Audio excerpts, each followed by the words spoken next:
Welcome back to Bible Talk with Dave and Teresa. We are in the book of Daniel. We've already talked about Daniel chapter 1, and today we're going to finish Daniel chapter 2, verses 36 through 49. At the end of the video, I'll have a link where you can actually go and click on our playlist for Daniel to see everything that we've actually talked about already. So we are going to I'm going to read Daniel chapter 2, verse 36 through 49 using the Christian Standard Bible Version.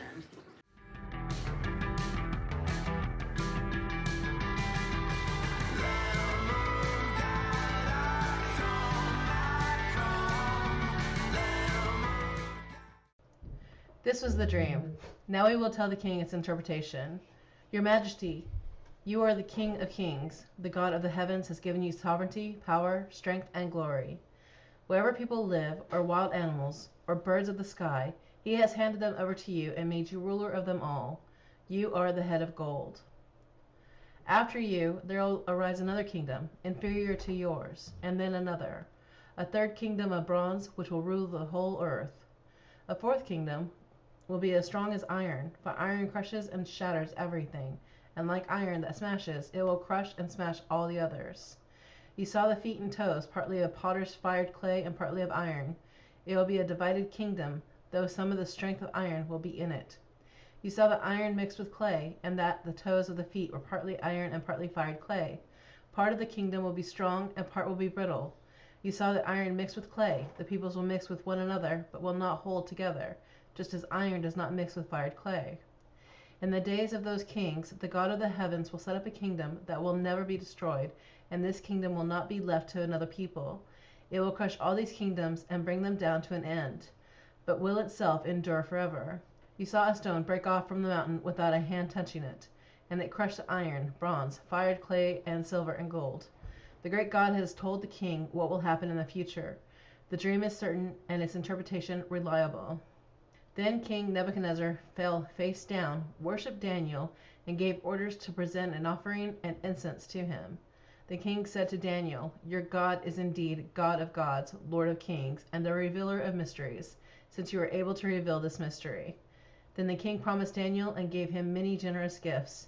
He made him ruler over the entire province of Babylon and chief governor of all the wise men of Babylon. At Daniel's request, the king appointed Shadrach, Meshach, and Abednego to manage the province of Babylon. But Daniel remained at the king's court. Whew, boy. Daniel was made vice president. There you go. Well, in this case, he actually did something. So now we're going to go back into history. We're going to go and look at a lot of this stuff. Ooh, a lot to unpack today. What does the dream mean? First, let's look at the head of gold. Okay, King Nebuchadnezzar is representation of the head, which is made out of pure gold, and King Nebuchadnezzar has sovereignty over all, like the animals, the birds, the people, over all the land. And we know that Babylon was actually very big during King Nebuchadnezzar's Yeah, they got maps. reign. Approximate maps. I got one right here. Yep. It was very large. For gold, we know that gold, like pure gold, it's a rare commodity. It means if you actually go into Revelation, it talks about this. I forget exactly where, but it talks about like the streets of gold are in heaven. Gold, I would presume, it just means that it's pure. That he has sovereignty over all of it. That means something. But I also think that's because the Babylons referred to gold as precious. So the Babylonians, that's why he was the head of the gold, is because gold to the Babylonians were of a precious commodity. That's what they seeked all the time. All right, so for the next part of his dream, which was his chest and arms that were made out of silver, this kingdom was actually the Medo-Persian kingdom. Yep. And this empire reigned from 550 BC to 331 BC. Now, why was it made out of iron? I know that... Silver. Or silver. I don't know, but I can say, silver is inferior to gold. Just look at the price of gold and silver now. Yes, King Cyrus, as I mentioned a couple of videos ago, did eventually take over and conquer Babylon, but overall, if you look at history, they were an inferior society. They had a lot of political dealings, a lot of political strife, which is why, after them, the Greeks took over. But I think that's my interpretation is why, you know, and scholars and theologians and historians agree that the chest and arms are you know, I see what. Medes Persia. The reason why God used silver as the chest and the arms is because the Medo-Persians Empire, their interest was actually silver because they considered it to be a valuable metal in ancient times, and it's most likely reflected their wealth and their power. So that's why it was silver. It is what they. It's how they viewed silver in their beliefs and in their culture. So the next kingdom that reigned after that was the statue of the stomach and the thighs made out of bronze. This kingdom was the Macedonian period when Alexander the Great conquered the Persian Empire in 331 BC. There's a lot to... So this is the weird one. So there's kind of like... There's in between on this one, which we'll get to in a minute. The Macedonian, historically a part of Greece, Alexander the Great, and widely considered a Greek king. Yep. We need to understand that because bronze was a prominent material, it was used in Greek sculptures and weaponry, making it a fit symbol for the Greek Empire. That's why it was made out of bronze, was because of that. But what we also have to unpack is, we know that King Alexander destroyed it in 331 BC, but the Macedonian Greek Empire reigned from 359 to 323 BC. This means it was an empire during the Medo-Persian reign, like an in-between, I think. That was like, it was still kind of like... a little overlap? A little overlap, yeah. Yeah. It was a bit of an overlap, which would make sense because you're having the stomach and the thighs and the chest and the arms. So there's going to be an overlap. I mean, our stomach and our chest are, you know, they overlap together. Yeah. So that would make a little bit of sense of why there's an overlap in that. Mine's a Dunlop. Dunlop over the belt line. Couldn't resist. All right. The next empire of the statue were the legs, and they were made of iron. This represents the Roman Empire, which reigned from 27 BC to 476 AD. So the other thing that you're seeing is there's like 296 years of a gap here, because you're seeing one reign from the Macedonian Greek to the Roman Empire. So what's going on? Is the dates you have for the Greek, is that just Alexander's reign, or is that the empire itself? The reason why there's 296, why there's a gap, this was still the Macedonian Greek period, where they were blending with other culture. This is when they were starting to blend with other cultures and take down over the Macedonian Greek. The Romans viewed, that's kind of like why they were still blending with other cultures, and Gotcha. The Romans weren't there yet. I forgot exactly what that one was called, but it was like a Macedonian Greek period is what they called it. Greco-Roman? Something. The Macedonian Greek, whatever. But that's why you have that 296 year gap. And sometimes that's what we see. We see that, you know, even though the next kingdom will take over, it doesn't necessarily mean that it's immediately after. So we're seeing that, you know, the Roman Empire took over the Greek Empire. Yeah, it takes time. But it takes time.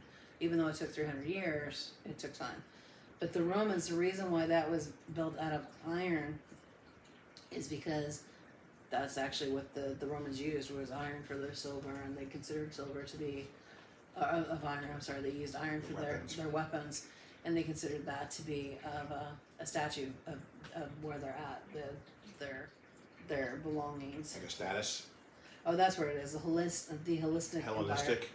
That's what the in between. Okay, yeah. The Hellenistic Empire. Right, that was in between the Roman and the Macedonian, the Hellenistic Empire. So the Romans viewed iron as a symbol of strength and power, considering it had its valued metal used extensively in weaponry and construction. Because that's actually how they built their wealth. Their wealth was through weaponry and construction. Yeah, because I don't think like steel weapons like we know them weren't around. No, Yeah. they weren't. The Roman Empire was never defeated. It just kind of like Petered out. petered out. And the reason why is because it had to deal with like a lot of political instability, economic decline, and always just repeated invasions by barbarians like the Visigoths, Vandals, and the Ostrogoths. So it was a lot of like just petering out and just like kind of slowing down into, you know, they were never destroyed, they were never defeated, but they were weakened. Yeah, I think that's the best way we can actually put it. yeah. And so they weren't destroyed. Well, I could do complete videos just on that alone. You're looking at 300s AD when the Roman Empire started to consolidate, like when Constantine came into power Oh yeah. and started consolidating and basically turning it into a religion state. Right. Now we get to, you know, what's going to happen next, and those are the toes and the feet, which is made out of potter's clay or potter's fired clay and iron, which is a mixture of everything. So this is, we're not prophets, No. not by far, and this.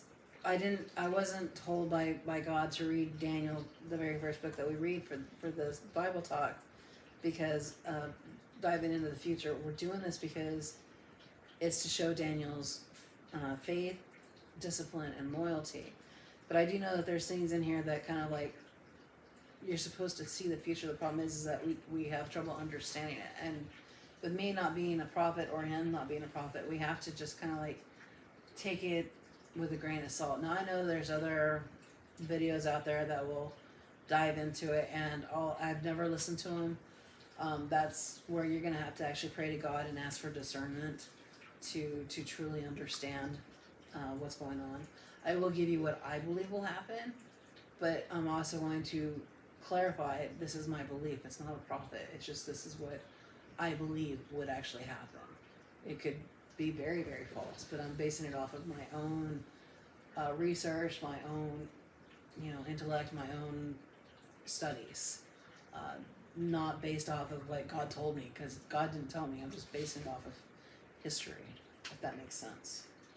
Does to me. So, I live with you. so what we're understanding is that the Roman Empire is actually going to combine with the potter's clay.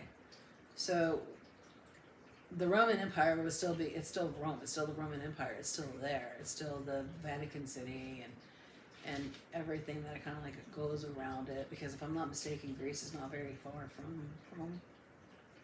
No. I mean, back then it was, but by modern days, no. It's in the Mediterranean. Yeah. When we're seeing what has to be like, so this is my own interpretation based off my own research. I'm not saying that this will happen. This is just what I see. When we're seeing that the forces were joined, they will join forces with another entity that represents the clay. There are many who speculate that they could be like NATO, which is clay. Many people who watch them, others speculate it might be something else. There are 7 countries that surround Rome, which are France, Switzerland, Austria, Slovenia, Monaco, Croatia, San Marino. So there's many speculations. I can't go into dive into what they believe because I'm not them. That's their speculations. My speculation is taking the material that was represented in the dream. I'm taking it quite literally, because I've seen that in the Bible. Yeah, there's a lot of not literal. What's Metaphor? There's a lot of metaphors in the Bible, but there's also a lot of literals in the Bible. And what I've always noticed is a lot of times when there's metaphors in the Bible, it becomes literal in the future. So I am taking this quite literally. And again, this is just my own speculation, not what God told me, because I'm not a prophet. So if I Google what countries use clay the most, because again, it's made out of clay, I have to look. The fact that we're already looking at what already happened with why he used gold, why he used bronze, why he used silver and iron. and how those empires and how they refer to those is very important. I have to look and see, okay, what countries have the most clay, and actually view that to be very prominent. So when I did my research on who has the most clay, that country is China. Yep.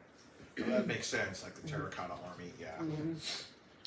With this in mind, I believe that the Vatican, Rome, and China will become joined together for the most part.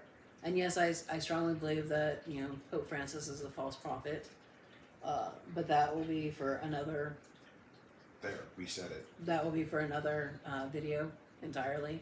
And of course, this is my personal belief, but I have reasons of why I back that up. I also believe that we are in the last second of the last days.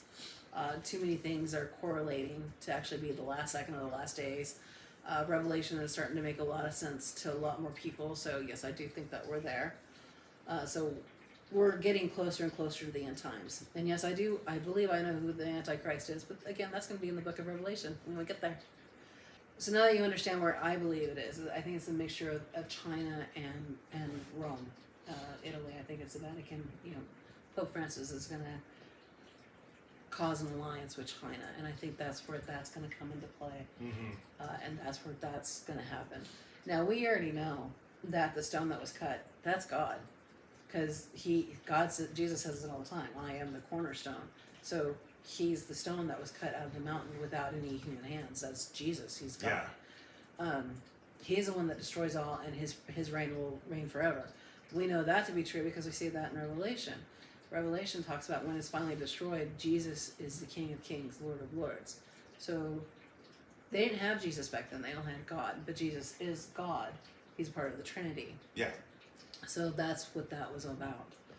I think that's the big key is that you're talking about the kingdom with the rock cut from the mountain. That kingdom will last forever. I absolutely believe that's God's kingdom. Yep, me too. Absolutely, because it lasts forever. Right. So that's what we're seeing with this dream is, we're seeing how it went from gold to bronze to it was gold to silver. Gold, silver, bronze, and then legs of iron. Iron, clay and iron. Yeah, and you're seeing how all of those metals meant something to these people, which is why you see why I'm referring to what does clay mean, who has the most of it, and why it's so important to them, to help me understand what country am I looking at. Now, could I be wrong? Absolutely. I'm not a prophet. This is just based off of like a process of elimination and my hypothesis. That's all this is. So please don't take my word for it. Do your own research. But this is what I got from it. Did you want to put your 2 cents in? Yeah, I was going to say the scholars have been going over these statues for hundreds of years. I know a lot of them think that the feet of clay and iron are like a new Roman Empire, a rebuilt Roman Empire. But I think a lot of people get wrapped up around the axle on what does this mean? What does this mean? Which is true. You want to know what the dream meant. But I think the big overall takeaway is the fact that God and God alone gave King Nebuchadnezzar the dream, and through Daniel's wisdom, knowledge, and I'm going to say humility, showed God as being all-powerful because Daniel and Daniel alone knew what that dream meant. Yep. And then as we see at the end, and I don't know if you're going to cover that or not, but I mean, the king of Babylon, in this case, one of the most powerful empires, if not the most powerful empire on earth at that time, threw himself down before Daniel and worshiped Daniel, and then there we still see Daniel's not full of himself. We don't know what Daniel's reaction was, but yeah, we do. He actually asked. Oh yeah, we do, but we don't see Daniel being arrogant like the other. We see the king. In this case, the earthly king of kings, King Nebuchadnezzar, throwing himself at Daniel's feet, worshiping him, giving him, sacrifices and incense, and basically made him like Vice President, co-king, vice president, whatever you want to call it, and put him in, basically chief over all the wise men. I mean, that is absolutely huge. Yeah. Absolutely huge. my last thing was, again, just to reiterate, I think the overall concept of chapter 2 is just we see Daniel's humility, we see God's mercy when he prayed, we see God helping Daniel, and then revealing to King Nebuchadnezzar through Daniel, he is God, sovereign above everything, Yep. ruler above everything, in charge of everything, including Daniel, Babylon, and all the circumstances. So I think that's the overall takeaway of chapter 2.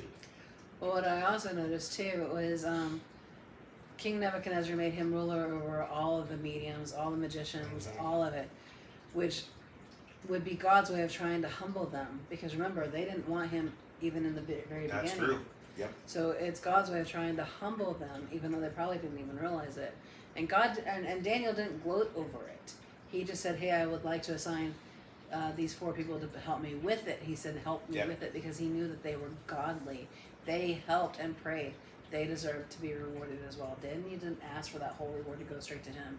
He asked to make sure that the others that prayed with him were also rewarded. Yep.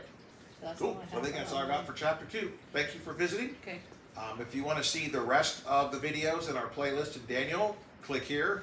I'm up that way. Somewhere up there. Just click. You'll find them. Other than that, thank you. Have a blessed day. Next time we'll go into Daniel chapter 3, and we'll dive all that stuff down in later. Until next time, you have a blessed day. Bye. Bye.